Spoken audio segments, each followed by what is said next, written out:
అందరికీ నమస్తే అండి. ఒక బ్రేకింగ్ వార్త మనం చూస్తున్నాం. ఆల్మోస్ట్ అన్ని మీడియాల్లో కూడా వస్తుంది.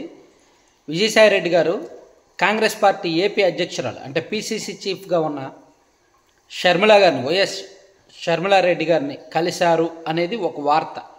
అది కూడా ఇప్పుడు కాదు, 3 రోజుల కిందటే ఆయన కలిశారు. దాదాపుగా 3 గంటల పాటు ఆమెతో చర్చించారు అనేక అంశాల మీద అనేది ఇప్పుడు తాజాగా బయటకు వస్తున్న వార్త. సో దీని సారాంశం ఏంటి? కొన్ని మీడియాలు ఆయన కాంగ్రెస్ పార్టీలోకి వెళ్తారు అని రాసుకొస్తున్నాయి. ఏదో వ్యూస్ కోసమో, ఇంట్రెస్ట్ కోసమో, ఒక స్పైసీ కోసమో, ఒక సెన్సేషన్ కోసమో వాళ్ళు ఆ హెడ్డింగ్ పెట్టారు. నిజానికి ఆయన కాంగ్రెస్లోకి వెళ్ళే టైప్ కాదు. ఏమంటే ఆయన మీద నెత్తి నిండా అన్ని కేసులు పెట్టుకొని, అన్ని ఆరోపణలు పెట్టుకొని, అన్ని పాపాలు పెట్టుకొని, అన్ని నేరాలు పెట్టుకొని, ఒకవైపు సిఐడి వేట, ఒకవైపు ఈడీ వేట, ఒకవైపు సిబిఐ వేట పెట్టుకొని, ఇన్ని తలనొప్పులు పెట్టుకొని ఆయన కాంగ్రెస్కి ఎందుకు వెళ్తారండి? పిచ్చి హెడ్డింగ్లు, పిచ్చి వార్తలు కాకపోతే వాళ్ళది పెట్టిన వాళ్ళకి చెప్తున్నా.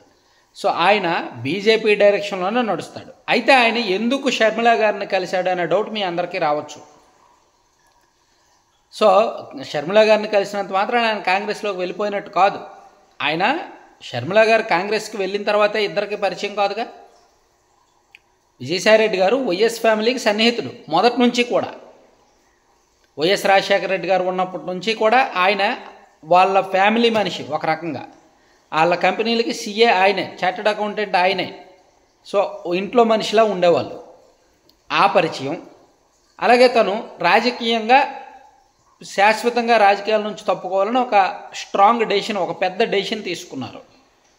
సో దాని పర్యవసానంగా కొన్ని వ్యక్తిగత అంశాలు, కొన్ని ఇతర ప్రణాళికలు చర్చించడానికి షర్మిల గారిని కలిసి ఉంటారు.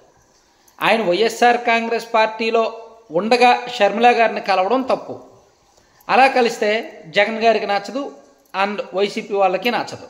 ఆయన వైసీపీ నుంచి బయటకు వచ్చేసాడు కాబట్టి ఇప్పుడు ఆయన చంద్రబాబు గారినైనా కలవచ్చు, లోకేష్ గారినైనా కలవచ్చు, పవన్ కళ్యాణ్ గారినైనా కలవచ్చు, బీజేపీ వాళ్ళనైనా కలవచ్చు. ఆయన వైసీపీకి రిజైన్ చేశాడు కదా. సో ఆయన ఏ పార్టీ పెద్దలను కలిస్తే ఆ పార్టీలోకి వెళ్ళిపోతాడని ఎలా చెప్పగలం? పైగా ఆయన చాలా స్పష్టంగా చెప్పాడు, నేను ఇంక రాజకీయాల్లో ఉండను, రాజకీయాల్లో ఏ పార్టీలోనే చేరను అని ఆయన స్పష్టంగా చెప్పాడు. ఒకవేళ భవిష్యత్తులో మనసు మార్చుకొని ఆయన ఏదైనా పార్టీలో చేరినా కాంగ్రెస్ లాంటి పార్టీలో ఎందుకు చేరుతాడు? కాంగ్రెస్ ఒకవేళ కేంద్రంలో అధికారంలోకి వస్తే, కాంగ్రెస్ చేతుల్లో వ్యవస్థలన్నీ బలంగా ఉంటే అప్పుడు ఆయన కాంగ్రెస్లో చేరుతాడేమో. ఇప్పుడు ఎందుకు చేరుతాడండి? ఆ పార్టీయే అష్టకష్టాల్లో ఉంది, ఆ పార్టీలో నాయకులకే దిక్కులేదు. సో అటువంటిది విజయసాయిరెడ్డి లాంటి కన్నింగ్ పొలిటీషియను అటువంటి రిస్కీ పార్టీలోకి ఎందుకు వెళ్తాడు చెప్పండి? సో అది నేను చెప్పొచ్చేది ఏంటంటే, ఆయన షర్మిల గారిని ఇన్నాళ్ళు కలవలేదు కాబట్టి, వైసీపీ అనే ఒక గూట్లో ఆయన ఉండిపోయాడు కాబట్టి, బయట స్వేచ్ఛగా కలవలేకపోయాడు కాబట్టి, షర్మిల గారితో ఆయనకు పరిచయం ఉంది మొదటి నుంచి, వాళ్ళ ఫ్యామిలీ మెంబర్ టైపు కాబట్టి మాట్లాడడానికో చర్చించడానికో రకరకాల అంశాల మీద వెళ్ళి కలిసి ఉంటారు.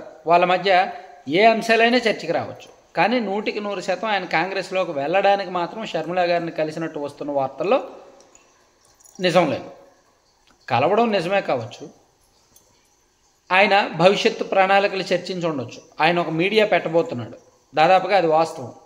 సో దానికి సంబంధించి ఏమైనా యాక్షన్ ప్లాన్ చర్చించాడేమో. అంటే దీనిలో రాజకీయాలకు కాకుండా, లేదా జగన్మోహన్ రెడ్డి గారికి సంబంధించిన కేసుల అప్డేట్స్, అలాగే వివేకానంద రెడ్డి గారికి సంబంధించిన కేసుల అప్డేట్స్ ఇవన్నీ, అలాగే షర్మిల గారికి సంబంధించి ఆమె సన్నిహితుడిగా ఏమైనా సలహాలు ఇవ్వడానికో, లేదా తన ప్రణాళికలు అనేక అంశాలు ఉండొచ్చు.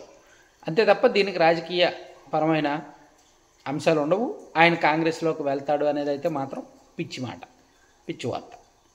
సో యాక్చువల్లీ మేబీ ఆయన ఇంకేమైనా డెసిషన్ తీసుకోవచ్చు, రాజకీయాలకు సంబంధం ఏమైనా చర్చించవచ్చు, లేదా ఆయన రాజకీయాల నుంచి తప్పుకున్నా ఇంటర్నల్గా ఏమైనా ఆయనకు నచ్చిన పార్టీకి సంబంధించి ఏమైనా చేస్తే చేసుకోవచ్చు.